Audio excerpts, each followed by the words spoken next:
আজকের এই ঘটনাটি আপনার হৃদয়কে কাঁপিয়ে দিবে এবং আত্মাকে জাগিয়ে তুলবে। অনুরোধ রইল ঘটনাটি একদম শেষ পর্যন্ত দেখুন, কারণ আজকের এই ভিডিওতেই এমন কিছু প্রকাশ হতে চলেছে যা হয়তো আপনার কল্পনার বাহিরে। আপনারা নিশ্চয়ই বহু বিস্ময়কর ঘটনা শুনেছেন, কিন্তু আজকের ঘটনাটি একেবারেই অন্যরকম। এটি এমন একটি ঘটনা যা অলৌকিক ছাড়া আর কিছুই নয়। একজন অমুসলিম মেয়ে যখন প্রথমবারের মতো নামাজে দাঁড়ালো, তখন জিনরূপী কুকুর যা করল তার সাথে তা কেউ কখনো কল্পনাও করতে পারেনি। কি ছিল সেই রহস্য? কি এমন ঘটনা ঘটল যা সবার বিশ্বাসকে নাড়িয়ে দিয়েছে? ঘটনাটি পুরো বিস্তারিত জানতে ভিডিওটি না টেনে একেবারে শেষ পর্যন্ত দেখতে থাকুন। হেনা শহরের এক পুরানো পাড়ায় বসবাস করত, যেখানে সরু রাস্তা আর ভাঙ্গা ঘর ছিল। সে ছিল একেবারেই সরল, কিন্তু অবিশ্বাস্য সুন্দরী। তার লম্বা কালো চুল, মস্কারায় ঘন কালো চোখ আর নিষ্পাপ হাসি পাড়ার সকলেরই মন জয় করেছিল। তবে হিনার জীবন এক অদ্ভুত রহস্যের আবৃত ছিল। একটি কুকুর যা কখনোই তার পিছু ছাড়ত না। এই কুকুরটি কোনো সাধারণ কুকুর ছিল না। হেনার প্রতিটি পদক্ষেপ যেন তার নজরদারির আওতায় ছিল। যখনই সে ঘর থেকে বেরোতো, কুকুরটি রাস্তার কোণে বসে থাকত, তার দিকে এক দৃষ্টিতে তাকিয়ে। প্রথমে হেনা ভাবত হয়তো এটি কাকতালীয়, কিন্তু ধীরে ধীরে তার মনে হতে লাগলো কিছু অস্বাভাবিক হচ্ছে। প্রথমবার কুকুরটির সঙ্গে মুখোমুখি দেখা হয়েছিল এক রাতে। হেনা তার বন্ধু সানার বাড়ি থেকে ফিরছিল। রাতের বাতাসে এক ধরনের শীতলতা ছিল, চারদিক ছিল নিস্তব্ধ। হঠাৎই সে অনুভব করলো কেউ যেন তাকে অনুসরণ করছে। সে ধীরে ধীরে ঘুরে দাঁড়ালো, কিন্তু পেছনে কেউ ছিল না। এক পা বাড়াতেই সামনে দাঁড়িয়ে গেল একটি বিশাল কালো কুকুর, যার চোখ জল করছিল গাঢ় লাল আলোয়। এমন চোখ যেন আগে কখনো এসে দেখেনি। তার হৃদয়ের স্পন্দন দ্রুত হতে লাগলো। কুকুরটি স্থির হয়ে দাঁড়িয়েছিল, কিন্তু তার দৃষ্টিতে কিছু ছিল, যেন কিছু বলতে চাচ্ছিল। তুমি কি চাও? ভয়ে ফিসফিস করে বলল হেনা। কুকুরটি কিছু না বলে ধীরে ধীরে এগিয়ে এলো। হেনার শরীর ঠান্ডা হয়ে গেল। শীতল বাতাসেও তার ঘাম টপ করে ঝরে পড়ছিল। সে আর অপেক্ষা করতে পারল না, পা চালিয়ে দৌড়াতে শুরু করলো। ঘরে পৌঁছানোর পর দরজা বন্ধ করলো। দ্রুত শ্বাস নিচ্ছিল। কিছুক্ষণ স্থির হয়ে দাঁড়িয়ে থাকলো। তারপর ধীরে ধীরে জানালার কাছে গিয়ে উকি দিল। কুকুরটি ঠিক সেখানেই দাঁড়িয়েছিল, লাল চোখ এক অজানা ভয় নিয়ে তার দিকে তাকিয়েছিল। পরের দিন থেকে হেনার মন অস্থির হয়ে উঠল। কুকুরটি যেন তার ছায়ার মতো হয়ে গেল। বাজারে গেলে সেটি পেছন থেকে অনুসরণ করত, কলেজে গেলে দূর থেকে তাকিয়ে থাকত। রাতে যখন সে বিছানায় যেত, তখন মনে হতো জানালার বাহিরে কেউ দাঁড়িয়ে আছে, তাকিয়ে আছে তার দিকে। এটি কি শুধুই একটি কুকুর? নিজের মনের প্রশ্ন করতে থাকে হেনা। কিন্তু ধীরে ধীরে সে অনুভব করল এটি কেবল একটি কুকুর নয়, এর মধ্যে আরও একটি রহস্য লুকিয়ে রয়েছে। সেদিন রাতে আকাশে চাঁদ জ্বলজ্বল করছিল। হেনা বিছানায় শুয়েছিল, কিন্তু ঘুম আসছিল না। চারদিক ছিল অদ্ভুত নিস্তব্ধতা, কিন্তু হঠাৎ বক বক, ফিস ফিস ও স্পষ্ট কিছু শব্দ। হেনার সারা শরীর শিউরে উঠল। ভয় এবং কৌতূহল সংমিশ্রণে সে ধীরে ধীরে উঠে দাঁড়ালো। নিঃশ্বাস বন্ধ হয়ে আসছিল তার। ধীরে ধীরে সে জানালার কাছে গিয়ে পর্দা সরিয়ে দিল। তার চোখ স্থির হয়ে গেল। সে কুকুরটি দাঁড়িয়েছিল ঠিকই জানালার সামনে, কিন্তু এবার কিছু একটা ভয়ঙ্করভাবেই বদলে গিয়েছে। কুকুরটির মুখ আর আগের মতো ছিল না। এটি মানুষের মুখের মতো লাগছিল। তার চোখে ফ্যাকাশে কার্যকর এক হাসি ফুটে উঠেছিল ঠোঁটের কোণে। আর ঠিক তখনই কুকুরের মুখ থেকে বেরিয়ে এলো এক গভীর প্রচণ্ড শীতল কণ্ঠস্বর। হেনার শিরদাঁড়া বেয়ে শীতল স্রোতে নেমে গেল। তার পা যেন মাটিতে গেঁথে গেল। এটি একটি দুঃস্বপ্ন, একটি বাস্তব? হেনার সারা শরীর কাঁপছিল। কুকুরটি সেই কথাগুলো এখনো তার কানে প্রতিধ্বনিত হচ্ছিল। হেনা, আমাকে ভয় পেও না। ভয়ে হেনা চিৎকার দিয়ে উঠল। দ্রুত দরজা বন্ধ করে দৌড়ে গেল ঘরের ভেতরে। তার বুক ধপধপ করছিল। এটা কি স্বপ্ন ছিল নাকি বাস্তব? কিন্তু একটা জিনিস নিশ্চিত ছিল, এই কুকুরটি সাধারণ ছিল না। সারা রাত ঘুমাতে পারিনি হেনা।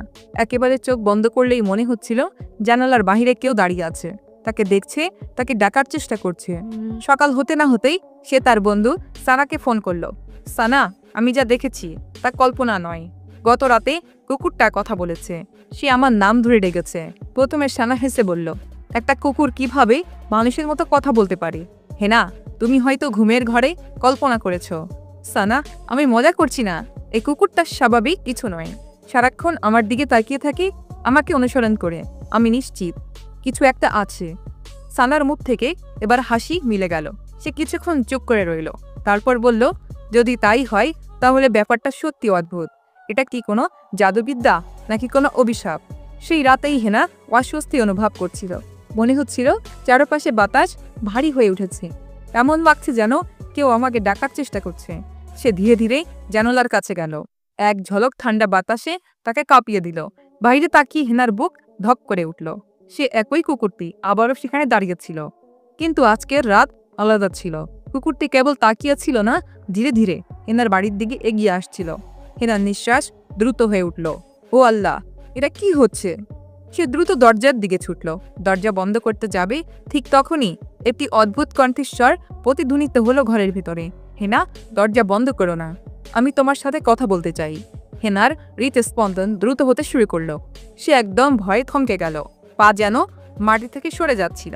কিন্তু অবধি নিজের অজান্তেই সে দরজার দিকে এগিয়ে যাচ্ছিল। হেনা এক হাত দিয়ে দরজা খুলল, কিন্তু তার হাত কাঁপছিল। কুকুরটা আগের মতোই ছিল, তবে তার চোখে ছিল এক অজানা ভাব, যেন সেই কুকুরটা তাকে চেনে। কে তুমি? হেনা ভয়ে কাঁপতে কাঁপতে জিজ্ঞেস করল। কুকুরটা ধীরে ধীরে পিছনে হাঁটতে শুরু করলো, কিন্তু কিছুক্ষণের মধ্যেই এক অদ্ভুত পরিবর্তন ঘটতে শুরু করলো। হেনার চোখের সামনে মাটি কাঁপতে লাগলো, যেন পৃথিবী তার পায়ের নিচ থেকে সরে যাচ্ছে। কুকুরের শরীর অদ্ভুতভাবে পরিবর্তন হতে শুরু করলো। তার দেহ মানুষের আকার নিতে লাগলো। মাত্র কিছু মুহূর্তের মধ্যেই সেই ভয়ঙ্কর কুকুরটি হয়ে উঠল এক ভয়ঙ্কর কালো রঙের মানুষে। তার চোখ দুটো আগুনের মতো লাল লাল হয়ে উঠল। হেনার শিরায় রক্ত জমে গেল, তার শ্বাস আটকে গেল, তার চোখের সামনে অন্ধকার ছড়িয়ে পড়ল। এইসব কি হচ্ছে? হেনা কাঁপতে কাঁপতে জিজ্ঞেস করল। লোকটি ধীরে যন্ত্রণাদায়ক এক স্বরে বলল, তুমি আমাকে চিনতে পারবে না, কিন্তু আমি তোমাকে কখনোই ভুলতে পারবো না। হেনা, আমি তোমাকে ভালোবাসি। হেনা কিছুই বুঝতে পারছিল না, তার মাথা শূন্য হয়ে গেল। কুকুরটিকে কি সে ভুলভাল দেখছিল? তার চোখ লাল, অদ্ভুত মুখ, যন্ত্রণার স্বর, সবকিছুই যেন তাকে এক ভয়ঙ্কর ভবিষ্যতের দিকে টেনে নিয়ে যাচ্ছিল। তুমি আমাকে ভালোবাসো? হেনা চুপচাপ জিজ্ঞেস করল, তার কণ্ঠ কাঁপছিল। লোকটি এক পা এগিয়ে আসলো, কিন্তু হেনা তার নিজেকে ধরে রাখতে পারল না। দ্রুত দরজা বন্ধ করে দিল। তার শ্বাস দ্রুত ছটপট করতে লাগলো। তার হৃদস্পন্দন যেন প্রতিটি কণা থেকে ভেসে আসছিল। ও আল্লাহ, এ কি হচ্ছে? হেনা দৌড়ে বিছানায় বসে পড়ল। তার শরীর যেন আকাশ থেকে পড়েছে। তার মনে হচ্ছিল তার স্বপ্ন নাকি বাস্তবতা। পরের দিন সকালে হেনা কলেজে যাওয়ার জন্য বাড়ি থেকে বের হয়ে গেল, কিন্তু রাস্তায় পৌঁছানোর পর সে অনুভব করলো যেন কেউ তাকে অনুসরণ করছে। তার চোখ চারপাশে ঘুরে গেল, কিন্তু কাউকেই দেখা যাচ্ছিল না। তবে যখন তার চোখ সামনের অন্ধকারে কর্নারে গেল, তখন একই কুকুর সে বসে আছে, কিন্তু এবার শুধু বসে থাকছে না, তার চোখে ছিল এক অদ্ভুত ইশারা, যেন সে কিছু বলতে চাচ্ছে। হেনা দ্রুত এগিয়ে যেতে শুরু করলো, কিন্তু সে শুনতে পেল এক কণ্ঠস্বর, হেনা, আমি তোমার সাথে কথা বলতে চাই, ভয় পেও না। হেনার শরীরে কাঁপন ধরে গেল। তার চারপাশে তাকিয়ে দেখলো কেউ ছিল না, কিন্তু সেই কণ্ঠস্বর, সেই কুকুরের মতোই দেখতে লোকটি ছিল। কলেজে পৌঁছানোর পরে হেনা সানাকে খুঁজে পেল এবং দ্রুত সবকিছুই বলল। তোমাকে বুঝতে হবে সানা, এটা কোনো সাধারণ ঘটনা নয়। কোনো মানুষ কুকুরে পরিণত হতে পারে না, আর কোনো কুকুর মানুষ হতে পারে না। সানা সেদিন এক মুহূর্তের জন্য থমকে গেল। তার চোখেই অস্থিরতা ছিল, যেন সে কিছু বুঝতে পারছে না। হেনার রক্ত তার শরীরে জমে গেল। হ্যাঁ হেনা, যদি এই কুকুরটা সত্যি তোমাকে ভালোবাসে এবং মানুষে পরিণত হয়, তবে এটা কোনো সাধারণ আত্মা হতে পারে না। এটা অবশ্যই কোনো জিন, যে তোমার সাথে সংযুক্ত। হেনা তখন বুঝতে পারছিল না সে কি করবে। সে এক অজানা রহস্যের সামনে দাঁড়িয়েছিল, যা তার জীবন চিরতরে বদলে দিতে পারে। সেই রাতে হেনা তার ঘরে বসেছিল। বাহিরে প্রচণ্ড বাতাস বইছিল, পর্দাগুলো উড়ছিল। হঠাৎ দরজার বাহিরে একটি শব্দ শুনতে পাওয়া গেল। হেনার হৃৎস্পন্দন দ্রুত স্তম্ভিত হতে শুরু করলো। সে ধীরে ধীরে এগিয়ে গেল এবং কাঁপতে কাঁপতে দরজা খুলল। তার সামনে দাঁড়িয়েছিল সেই লোকটি, যে কিছুক্ষণ আগেই কুকুর ছিল। হেনা, দয়া করে আমাকে ভয় পেও না, তোমাকে কিছু খুব গুরুত্বপূর্ণ কথা বলতে চাই, লোকটি বলল। হেনা ঘাবড়ে গিয়ে দরজা বন্ধ করতে চাইল, কিন্তু তার পা যেন মাটিতে জমে গেল। কে তুমি? সে সাহস সঞ্চয় করে জিজ্ঞেস করল। লোকটি এক মরণ হাসি দিয়ে বলল, অনেক বছর আগে তোমার সাথে আমার দেখা হয়েছিল, তুমি কি মনে রেখেছ? হেনার চোখে ভয় উকি দিচ্ছিল। তার মনে কি সত্যি কিছু ভুলে যাওয়ার রহস্য ছিল? লোকটি ধীরে ধীরে বলল, তুমি আমাকে ভুলে গেছো হেনা, কিন্তু আমি তোমাকে কখনোই ভুলতে পারবো না। হেনার মনে এক অদ্ভুত অস্বস্তি অনুভব হতে লাগলো। সে কি সত্যি এক অপরিচিত ব্যক্তিকে চিনত? লোকটি এক পা এগিয়ে এসে বলল, তুমি নিশ্চয়ই ভেবেছ আমি কে, কিন্তু এর উত্তরটা তোমার নিজের স্মৃতিতেই লুকিয়ে আছে। তখন হঠাৎ হেনার মনে একটি পুরনো স্মৃতি ভেসে উঠল। তার বাড়ির উঠোনে একটি ছোট্ট মেয়ে খেলছিল এবং তার পাশে ছিল একটি ছোট কুকুরের ছানা। সেই কুকুরটি তাকে সর্বত্র অনুসরণ করত, তাকে রক্ষা করত। কিন্তু একদিন সেই কুকুরছানাটি হঠাৎ কোথাও অদৃশ্য হয়ে গেল। হেনার চোখ বড় বড় হয়ে গেল এবং সে কাঁপতে কাঁপতে বলল, তুমি কি সেই কুকুরছানা? লোকটি ধীরে ধীরে মাথা নিচু করে বলল, হ্যাঁ হেনা, কিন্তু কুকুরছানা কিভাবে মানুষ হতে পারে? তুমি কে? সে একটা দীর্ঘ নিঃশ্বাস ফেলে বলল, আমি কখনোই মানুষ ছিলাম না, আমি সবসময় জিন ছিলাম। হেনার পায়ের তলা থেকে মাটি সরে গেল। হ্যাঁ হেনা, আমি ছোটবেলা থেকেই তোমার সাথেই ছিলাম। তুমি যখন ছোট ছিলে তখনও আমি তোমার দেখাশোনা করতাম, তোমার যত্ন নিতাম। কিন্তু যখন তোমার পরিবার তোমাকে অন্য শহরে নিয়ে গেল তখন আমি তোমার থেকে দূরে সরে গেলাম। কিন্তু তোমাকে ছাড়া আমি বাঁচতে পারলাম না, তাই আমি ফিরে এসে কুকুরের মতো তোমার জীবনে ফিরে এসেছি। হিনার চোখে ভয় ছিল, তার দৃষ্টি ঘোলাটে হয়ে গিয়েছিল। তোমার জীবনে ফিরে আসা কি দরকার ছিল?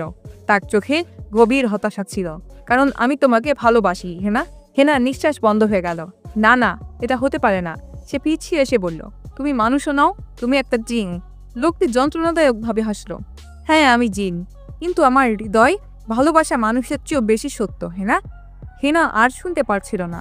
সে দরজা ধাক্কা দিয়ে বন্ধ করে কাঁপতে শুরু করলো। কিন্তু জিন কি এত সহজে হাল ছেড়ে দিবে? সেই রাতে হেনা অনুভব করল তার ঘরে কেউ আছে। চোখ খুলতে একটি ঠান্ডা বাতাস তার মুখে এসে লাগলো। তারপর কেউ তার কানে ফিস ফিস করে বলল, আমি তোমাকে ছেড়ে কখনোই যাব না হেনা। হেনার শরীর কেঁপে উঠল। সে তৎক্ষণাৎ উঠে ঘরের আলো জ্বালাতে শুরু করলো। কিন্তু সুইচটি কাজ করছিল না। ঘরটি অন্ধকার হয়ে গিয়েছিল এবং বাতাস অদ্ভুতভাবে ঠান্ডা হয়ে গিয়েছিল। তারপর সেই কণ্ঠস্বর আবার শুনতে পেল, আমি তোমাকে ছেড়ে কখনোই যাব না হেনা। হেনা দ্রুত দাঁড়ালো, কিন্তু সেখানে কেউ ছিল না। পরের দিন যখন হেনা কলেজে পৌঁছালো তখন তার মুখ নিচের দিকে ছিল। তার চোখের নিচে কালো কালো দাগ ছিল, যেন সে কয়েকদিন না ঘুমিয়েছিল। সানা তৎক্ষণাৎ জিজ্ঞেস করলো, হেনা তোমার খারাপ লাগছে? কি হয়েছে? হেনা সানাকে পুরো ঘটনাটি বর্ণনা করলো। সানার চোখ বড় বড় হয়ে গেল। হেনা, ব্যাপারটা খুবই বিপজ্জনক। যদি কোনো জিন কোনো মানুষের সাথে এমন করতে শুরু করে তাহলে সে তাকে সহজেই ছেড়ে যায় না। তাহলে এখন আমার কি করা উচিত সানা? তখন সানা পরামর্শ দিল, আমাদের মাওলানা সাহেবের কাছে যেতে হবে। তিনি তোমাকে এই ঝামেলা থেকে বের করে আনতে পারবেন। রাত নামতেই হেনা তার ঘরে বসেছিল। নিজেকে নিরাপদ রাখার জন্য সে কোরআন তেলাওয়াত করছিল। কিন্তু হঠাৎ করে এই ঘরের জানালা জোরে খুলে গেল। প্রবল বাতাস বইল এবং বাতাসের পর্দাগুলো উঠতে শুরু করলো, যেন ঘরটি আতঙ্কের একটি স্থানে পরিণত হয়েছিল। হেনার শরীর কাঁপতে লাগলো। সে জানালা বন্ধ করে উঠে গেল, কিন্তু তারপর অনুভব করল যে তার পেছনে কেউ দাঁড়িয়ে আছে। তার নিঃশ্বাস দ্রুত হয়ে গেল। সে ধীরে ধীরে পেছনে ফিরে দেখল এবং তার সামনেই সেই জীবন্ত মানুষের আকারে দাঁড়িয়েছিল। তুমি আমার কাছ থেকে দূরে যেতে পারবে না হেনা, সে গভীর কণ্ঠে বলল। হেনা নিজেকে পেছনে ঠেলে দিল, কিন্তু তারপর কোনো অদৃশ্য শক্তি তাকে ধরে ফেলল। সে মাটির উপর থেকে উঠতে পারল না। আমাকে একা থাকতে দাও, হেনা চিৎকার করে বলে উঠল। কিন্তু জিনের চোখে আবেগ ছিল। আমি তোমাকে অন্য কারোর হাতে দেব না হেনা। হেনা তার সর্বশক্তি দিয়ে কোরআনের আয়াত পাঠ করতে শুরু করলো। জিনের হাতের মুঠো শক্ত হতে শুরু করলো। সে ব্যথায় কাঁপতে কাঁপতে পিছনে হটে গেল। যতটা সম্ভব চেষ্টা করো হেনা, সে বলল, আমি ফিরে আসব। এই বলে সে বাতাসের বিলীন হয়ে গেল। হেনা মাটিতে লুকিয়ে পড়ল। তার নিঃশ্বাস বন্ধ হয়ে আসছিল। সে এখন নিশ্চিত হয়ে গেল যে এটি কোনো সাধারণ সমস্যা নয়, বরং এটি একটি চোরাবালি যেখান থেকে পালানো সম্ভব নয়। হেনার শরীর কাঁপছিল। সে মাটিতে পড়ে গেল। তার নিঃশ্বাস দ্রুত চলছিল। সে এখন পুরোপুরি নিশ্চিত হয়ে গেল যে এই জিন এত সহজেই তাকে ছেড়ে যাবে না। পরের দিন সকালে হেনা এবং সানা শহরের প্রাচীনতম মসজিদের কাছে নির্মিত এক ছোট ঘরে পৌঁছালো, যেখানে মাওলানা আমির সাহেব বসবাস করতেন। তিনি হেনার অবস্থা সম্পর্কে জিজ্ঞেস করলেন। তাকে দেখে তিনি গভীর চোখে তার দিকে তাকিয়ে বললেন, মা, তোমার চোখে ভয় আছে এবং তোমার চারপাশে একটা অদ্ভুত ছায়া দেখা যাচ্ছে। কোনো জিন তোমাকে তার শিকার বানিয়েছে। হেনা চোখ দিয়ে জল ছড়িয়ে পড়ল। মাওলানা সাহেব, তিনি আমাকে সর্বত্র দেখতে পান, প্রতি রাতে আমার ঘরে আসেন, বলে যে সে আমাকে ভালোবাসে। মাওলানা সাহেব খুব গম্ভীর হয়ে উঠল। এটি কোনো সাধারণ জিন নয়, তার ভালোবাসা এখন আবেগে পরিণত হয়েছে। যদি এটি বন্ধ না করা যায় তবে সে আপনাকে তার জগতে টেনে নিয়ে যাবে। হেনা এবং সানার আত্মা কেঁপে উঠল। মাওলানা সাহেব, আমাদের কি করতে হবে? সানা ভীত কণ্ঠে জিজ্ঞেস করল। মাওলানা সাহেব একটি পুরানো তাবিজ বের করে বললেন, মা, এই তাবিজটি তোমার গলায় পরো এবং রাতে সূরা আল বাকারা পাঠ করো। কিন্তু মনে রাখবে, তোমার হৃদয় যদি দুর্বল হয় তবে এই জিন তোমাকে সম্পূর্ণরূপে নিয়ন্ত্রণ করবে। হেনা মাওলানা সাহেবের কথা মতো সবকিছুই মেনে নিল। সে তাবিজটি গলায় পড়ল এবং রাতে সূরা আল বাকারায় পাঠ করতে লাগলো। কিন্তু বাড়িতে ঘন্টা বাজানোর সাথে সাথেই হঠাৎ বাতাসের একটি পরিবর্তন হলো এবং ঘরের জানালাগুলি জোরে জোরে কাঁপতে লাগলো। তারপর ঘরের আলো স্বয়ংক্রিয়ভাবেই নিভে গেল। হেনার হৃৎস্পন্দন দ্রুত হতে লাগলো। তার চোখ জ্বলে উঠল যেন আগুনের মতো। গভীর ফিসফিসানিতে প্রতিধ্বনিত হলো। পেছনে ফিরে তাকালো। সে কাঁপতে কাঁপতে বলল, এখান থেকে যাও। কিন্তু তার চোখের সামনে সেই জিন মানুষ হয়ে দাঁড়িয়েছিল। তার চোখে আগুনের মতো উত্তেজনা ছিল। সে কাঁপতে কাঁপতে বলল, আমি তোমাকে ছেড়ে যাব না। জিন তার হাত বাড়িয়ে হেনাকে বাতাসে ধরে ফেলল। হেনা চিৎকার করার চেষ্টা করলো, কিন্তু তার কণ্ঠস্বর যেন তার গলায় চাপা পড়ে গেছে। জিন তার কাছে আসতে লাগলো, কিন্তু তারপর তাবিজটি জ্বলে উঠল এবং জিন হঠাৎ ব্যথায় চিৎকার করে উঠল। সে পিছনে হটে গেল, সরে গিয়ে মাটিতে জোরে জোরে হাত মেরে বলল, হেনা, আমি আবার ফিরে আসবো। এই তাবিজ আমাকে বেশিক্ষণ থামাতে পারবে না। এই বলে সে বাতাসে মিলে গেল।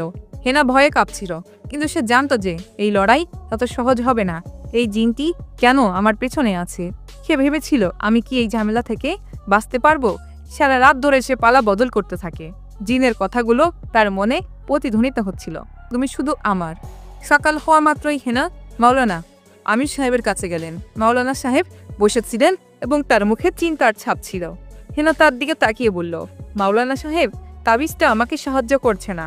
সে আবার ফিরে এসেছে। মাওলানা সাহেব দীর্ঘ নিঃশ্বাস নিয়ে বললেন, মা, ব্যাপারটা এখন খুবই গুরুতর হয়ে উঠেছে।